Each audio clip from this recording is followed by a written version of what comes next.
One nation one election, মানে এক দেশ এক ভোট, মানে লোকসভা নির্বাচনের সময় একসঙ্গে করে নেওয়া হবে বিধানসভার ভোটও।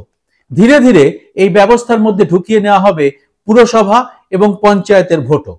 অর্থাৎ বারবার নয়, আপনি একবারই ভোট কেন্দ্রে গিয়ে সবকটি ভোট দিয়ে আসবেন। এতে বাঁচবে টাকা এবং আরো অনেক সুবিধা হবে। এই সব যুক্তি দেখিয়ে এই ভোট ব্যবস্থা চালু করার জন্য যেভাবে পরিমরি উদ্যোগে নেমে পড়েছে মোদী সরকার, তা দেখে অনেকের মনেই কিন্তু আবার আশঙ্কার মেঘও তৈরি হচ্ছে। বৃহস্পতিবারই কেন্দ্রীয় মন্ত্রিসভা এই প্রস্তাবে সায় দিয়েছে। এরপর এটি পেশ করা হবে লোকসভা এবং রাজ্যসভায়। বিরোধীরা তো বটেই, রাজনৈতিক বিশেষজ্ঞদের একটা বড় অংশই মনে করছেন এই ব্যবস্থা চালু হলে দেশের যুক্তরাষ্ট্রীয় কাঠামোটাই ভেঙে পড়বে। আমাদের মুখ্যমন্ত্রী মমতা বন্দ্যোপাধ্যায়ও এই ব্যবস্থার ঘোরতর বিরোধী। কিন্তু এই ব্যবস্থায় ভালো হবে না মন্দ, কি কি সুবিধে হবে আর কি কি অসুবিধে, বিষয়টি অত্যন্ত গুরুত্বপূর্ণ। কারণ গণতন্ত্রের মূল ভিত্তি তো ভোট। তাই এর ভালো মন্দ সব দিকে জানতে হবে আমাদের সবাইকে। এ নিয়ে আমি আগেও একটা ভিডিও করেছিলাম, কিন্তু অনেকেই আজ এই বিষয়টি নিয়ে ফের জানতে চেয়েছেন। তাই অত্যন্ত গুরুত্বপূর্ণ এই বিষয়টির ভালো মন্দ অত্যন্ত সরল ভাষায় ছোট করে আলোচনার চেষ্টা করছি। জানতে গেলে দেখতে হবে পুরো ভিডিওটি।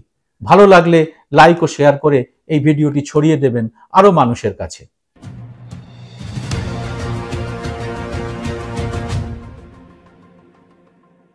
নমস্কার, সবাইকে স্বাগত। আমি সুব্রত বসু।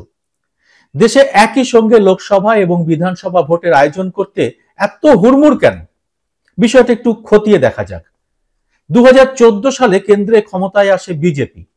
প্রধানমন্ত্রী নরেন্দ্র মোদীর উদ্যোগে 2017 সালে নীতি আয়োগের তরফে একটা সুপারিশপত্র তৈরি করে দেশে একই সঙ্গে লোকসভা এবং বিধানসভা নির্বাচনের পক্ষে সওয়াল করা হয়। তারপর 6 বছর বিষয়টি নিয়ে আর নাড়াচাড়া করা হয়নি। তাহলে এখন ফের এটা করা হচ্ছে কেন? এই ব্যবস্থা কি একেবারেই নতুন? না, তা নয়।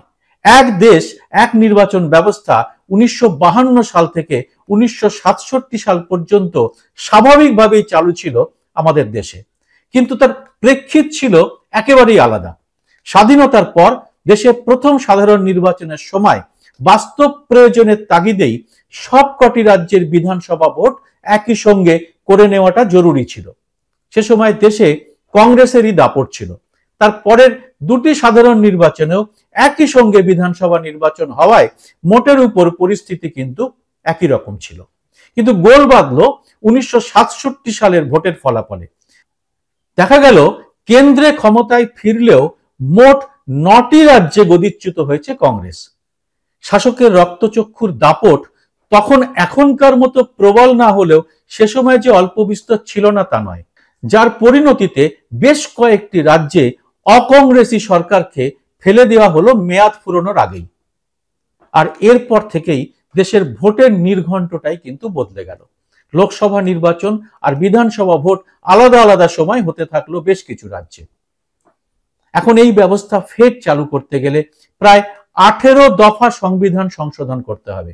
আর তার জন্য সংসদের 2 কক্ষে 2/3 সদস্যের সমর্থন জরুরি। আর এটা এখন মোদির কিন্তু নেই। গোটা এনডিএ মিলিয়েও তা হওয়া সম্ভব নয়। তাহলে কি করে হবে এই কাজ? দেশের অধিকাংশ বিধানসভাতে এই প্রস্তাবের পক্ষে অনুমোদন নেওয়া প্রয়োজন। তাই বিষয়টি খুব সহজে করা যাবে না বলেই সংবিধান বিশেষজ্ঞরা বলছেন।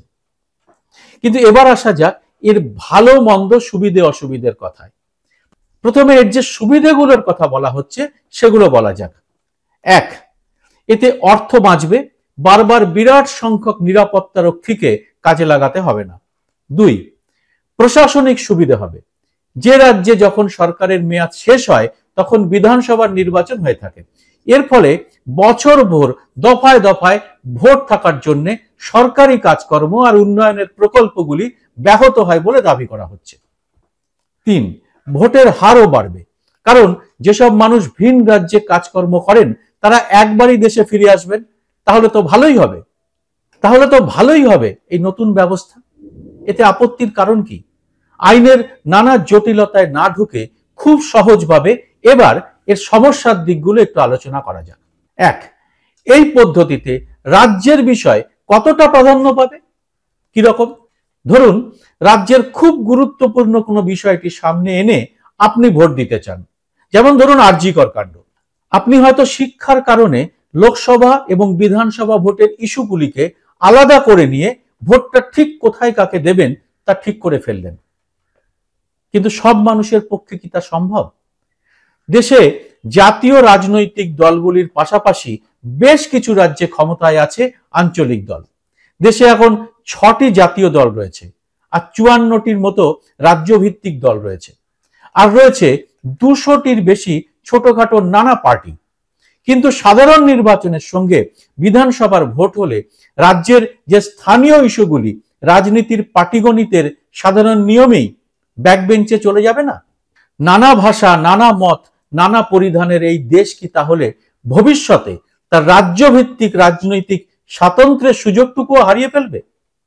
এই প্রশ্নটা কিন্তু থেকেই যাচ্ছে। এতে কি যুক্তরাষ্ট্রীয় ব্যবস্থা ভেঙে পড়ার আশঙ্কা থেকে যায় না? এবার আরো একটি গুরুত্বপূর্ণ প্রশ্নে আসব। 2, এ ব্যাপারে সাধারণ মানুষের মতামত কি? এই যে বারবার ভোটের খরচের কথা বলা হচ্ছে, এই টাকাটা আসলে কোথায় যায়?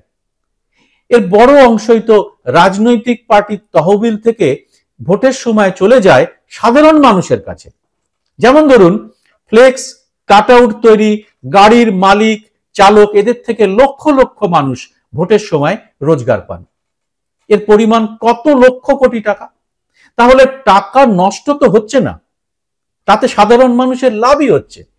এইসব মানুষ তো মনে করতেই পারেন বারবার ভোট হলেই তাদের লাভ, এবং তাতে দেশেরও লাভ হয়। 3, 5 বছর পর পর ভোট হলে সাধারণ মানুষ তো তাদের ক্ষোভের কথা প্রকাশ করতেই পারবেন না। ধরুন এই যে আদানি কাণ্ড, এর ঠিক আগেই ভোট হয়েছে, আবার 5 বছর পরে ভোট হলে তো মানুষ তাদের প্রতিবাদ ভোট বাক্সে তুলে ধরতেই পারবেন না। তাছাড়া জনতা জানেন, একবার ভোট হয়ে গেলে 5 বছর নেতাদের আর টিকিও দেখা যায় না। বারবার ভোট হলে অন্তত সেটা হবে না।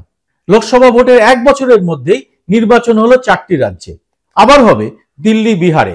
এইসব ভোটে শাসকের কোন নীতির বিরুদ্ধে ক্ষোভ দেখাতে পারবেন কিন্তু ভোটাররা, আর তাতে শাসকও সতর্ক হওয়ার সুযোগ পাবে। 4, এবার আসা যাক ভোটের সময় কাজ বন্ধের যুক্তিটিতে। মডেল কোড অফ কন্ডাক্ট যদি ভালো করে পড়া যায়, তবে দেখা যাবে ভোটের সময় সরকারি প্রকল্পের কাজ বন্ধ থাকার কথাটা কিন্তু একেবারে অসত্য। এতে স্পষ্ট লেখা আছে এই সময় কোনো নতুন প্রকল্প ঘোষণা করা যায় না। তার মানে চালু প্রকল্পের কাজ করতে কোনো অসুবিধা নেই। প্রশ্নটা হচ্ছে, মাত্র কয়েক সপ্তাহ নতুন প্রকল্প ঘোষণা করতে না পারলে কি এমন মহাভারত অশুদ্ধ হয়ে যাবে বলুন তো? আমাদের রাজনৈতিক নেতারা কি বছরভর প্রকল্প ভাবার সময় পান না? তাদের সব প্রকল্প কি ভোটের সময় ঘোষণা করতে হয়? এ তো গেল ভালো মন্দের দিক। এর পরের ধাপে আমরা আসব আরো একটি অত্যন্ত গুরুত্বপূর্ণ প্রশ্ন নিয়ে, কারণ এসব তো আর এখন শুধু রাজনীতির তরজার বিষয় নয়। আমার আপনার দৈনন্দিন জীবনের সঙ্গে জড়িয়ে যাচ্ছে মোদী সরকারের এই এক দেশ এক নির্বাচন ব্যবস্থার উদ্যোগ। কোন রকম ভুল সিদ্ধান্ত নেওয়া হলে তো বিপদে পড়বো আমরা সকলেই। আগেই বলা হয়েছে, যারা নতুন এই ব্যবস্থা চালুর পক্ষে সওয়াল করছেন তাদের একটা বড় যুক্তি হচ্ছে, একসঙ্গে লোকসভা আর বিধানসভা ভোট হলে সরকারের খরচ অনেক কমে। কিন্তু আশঙ্কার কথা জানিয়েছে অ্যাসোসিয়েশন ফর ডেমোক্রেটিক রাইটের মতো বেশ কিছু অরাজনৈতিক সংগঠন। নানা তথ্য অনুসন্ধান করে তারা জানিয়েছে, ভোটের আসল খরচ কিন্তু সরকারি কোষাগার থেকে হয় না। আসলে তা হয় লোকসভা এবং বিধানসভার প্রার্থীদের নির্বাচনী প্রচার আর অন্যান্য সমস্ত আনুষঙ্গিক ব্যয়।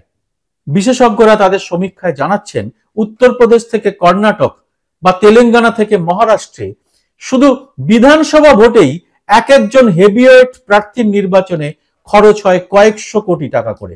এবারের মহারাষ্ট্র ভোটে তো জলের মতো টাকা ব্যয় করা হয়েছে। এবার অনুমান করে নিতেই পারেন লোকসভা ভোটে তাহলে কত করে খরচ হয়।